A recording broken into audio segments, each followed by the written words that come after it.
The Oscars have spent so many years trying to convince everyone they are the most important night in entertainment that they have started to feel like a parody of themselves.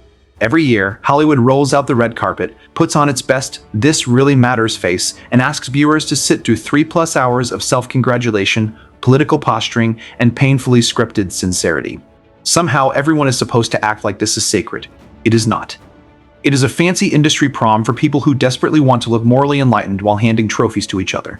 The discussion today covers why the Oscars keep getting it wrong, why Bill Maher's criticism hits such a nerve, and why so many regular viewers are completely checked out. Here's the real problem. The Academy does not just make bad choices sometimes. It has a long, almost artistic tradition of being spectacularly wrong. Not mildly off, not debatable, wrong in the kind of way that makes people look back 10 or 20 years later and say, wait, that one? Some of the most iconic, influential, rewatchable, and culturally immortal films in history either lost big or were ignored completely, while safer, flatter, and more forgettable movies walked away with the gold. Consider the graveyard of legendary films that never received Best Picture: Citizen Kane, It's a Wonderful Life, 12 Angry Men, Singin' in the Rain, Raging Bull, Pulp Fiction.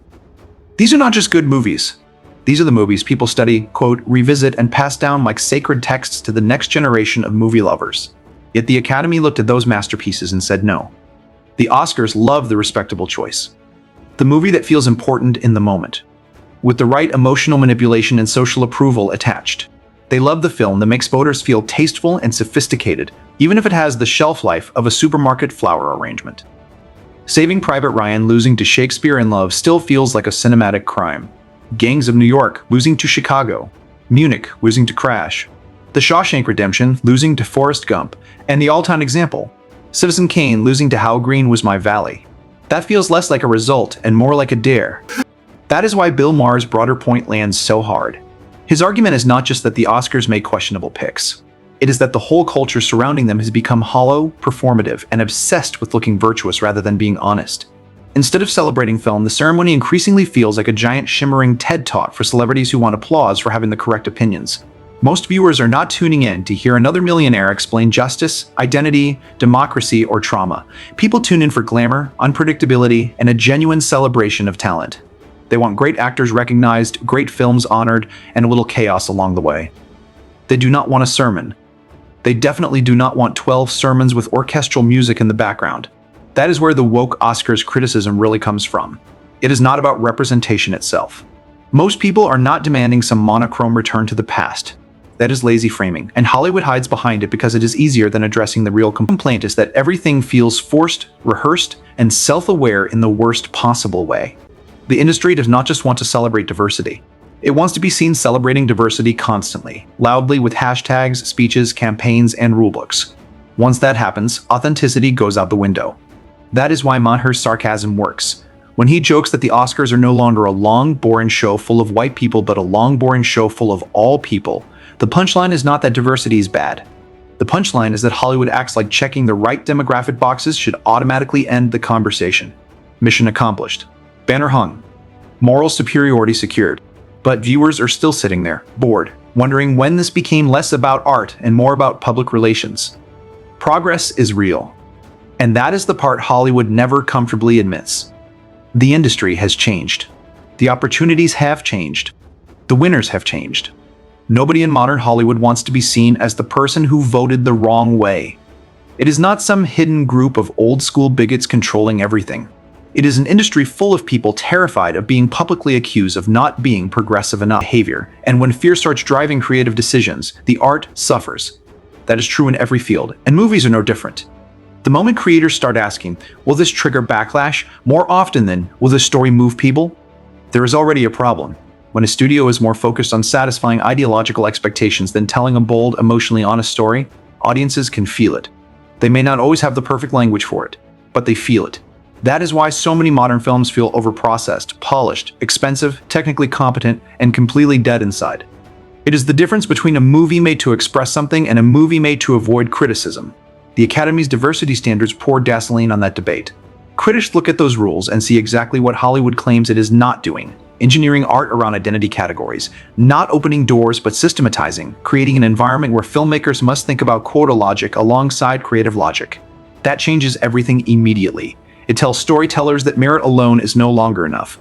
Now the right symbolic architecture is required too. That is not how great art happens. Personal, weird, unpredictable, sometimes offensive, and sometimes brilliant in ways that make gatekeepers uncomfortable. The movies people remember forever are not the ones assembled by committee to satisfy a compliance spreadsheet. They are the ones with a pulse, a perspective, and a willingness to swing hard and maybe miss. Hollywood used to understand that far better than it does now. That is another reason people feel nostalgic for older cinema.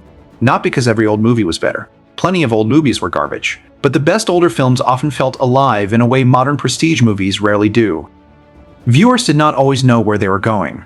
The trailer had not already handed over the entire emotional blueprint. There was danger, surprise, and the possibility that a director actually had something bold to say instead of something approved to say. That is what many viewers miss. They miss being challenged without being lectured. They miss stories that trust the audience instead of managing them. They miss characters who feel human instead of symbolic. They miss endings that are earned instead of politically tidy. And they definitely miss award shows that honor excellence instead of turning every win into a miniature campaign speech. And there are the acting categories, which might be even more absurd. The Academy has a habit movie fans know all too well. The makeup Oscar. That is when an actor delivers award-worthy performances for years, gets ignored repeatedly, and then finally wins for a role that clearly is not the best work, simply because the industry has decided it is time. It becomes less about the performance and more about correcting an old embarrassment. Al Pacino is the perfect example. The man delivers absolute thunder in film after film while the Academy looks away. Then suddenly he wins for Scent of a Woman. A performance people remember more for the volume than the subtlety. A great actor, obviously. But it felt less like, this is the best acting of the year, and more like, sorry for forgetting how acting works for 2 decades. Leonardo DiCaprio received the same treatment. He was phenomenal for years. The Aviator, Blood Diamond, The Wolf of Wall Street. But the win finally came for The Revenant, which was powerful, yet carried that unmistakable, fine, here, take it energy. Viewers notice that. They are not stupid. Then there is the Academy's favorite shortcut rewarding the role as much as the performance. Play a famous historical figure, play someone suffering nobly. Play someone with a tragic condition, physical transformation, or biopic prestige, and suddenly the podium is halfway reached before the envelope is even opened. Those performances are not bad, often they are very good. But the pattern is obvious enough that it starts to feel mechanical.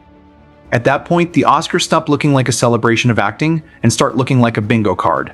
That is what frustrates people.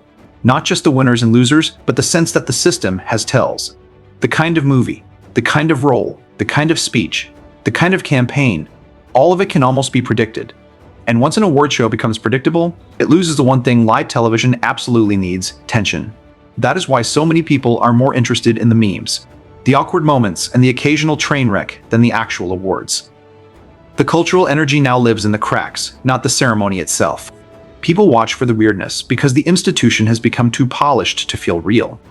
Hollywood keeps saying how brave and groundbreaking it is.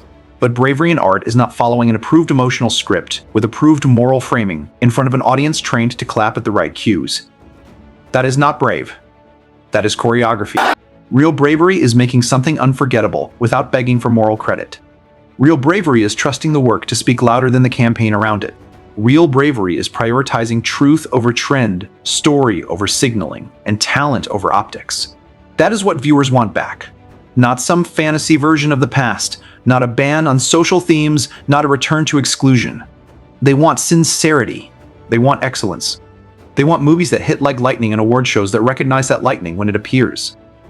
They want Hollywood to stop treating every criticism of its performative activism as proof of moral failure. Sometimes criticism is just criticism. Sometimes the audience is right, and on this one, the audience has been right for a while. When regular people look at the Oscars, they do not see a trusted authority on greatness. They see a shaky institution pretending to be more relevant than it is. Voters with inconsistent standards, shallow trends, and a legendary talent for crowning the wrong thing at exactly the wrong time. They see an industry talking endlessly about courage while rewarding conformity. They see a celebration of art that too often forgets to love art. That is why the Bill Maher critique keeps resonating. Not because everyone agrees with every joke, but because the underlying frustration is real. Hollywood wants credit for progress, sensitivity, inclusion, and awareness. Fine. But somewhere, in all that self-congratulation, it forgot the assignment: make great movies and honor the people who actually do. That is the whole job. When the Academy gets back to that, When the speeches get shorter, the signaling gets quieter, and the choices reflect actual cinematic greatness instead of cultural fashion, people might care again. Imagine an Oscars night built around the magic of movies instead of the politics of image management. A show where the winners feel exciting, the losers feel understandable, and the audience leaves thinking, yeah, they got that one right. Until then, many viewers will keep seeing the Oscars the way they see most Hollywood preaching: overproduced, overhyped, and painfully desperate to be taken more seriously than it deserves. The Academy can keep polishing the brand, rewriting the rules, and patting itself on the back. But none of that replaces the thing that actually made movies matter in the first place: unforgettable storytelling. That is the part worth fighting for. That is the part worth celebrating. And if Hollywood ever remembers that, the Oscars might stop feeling like a lecture wrapped in designer fabric. Maybe they will feel like cinema again,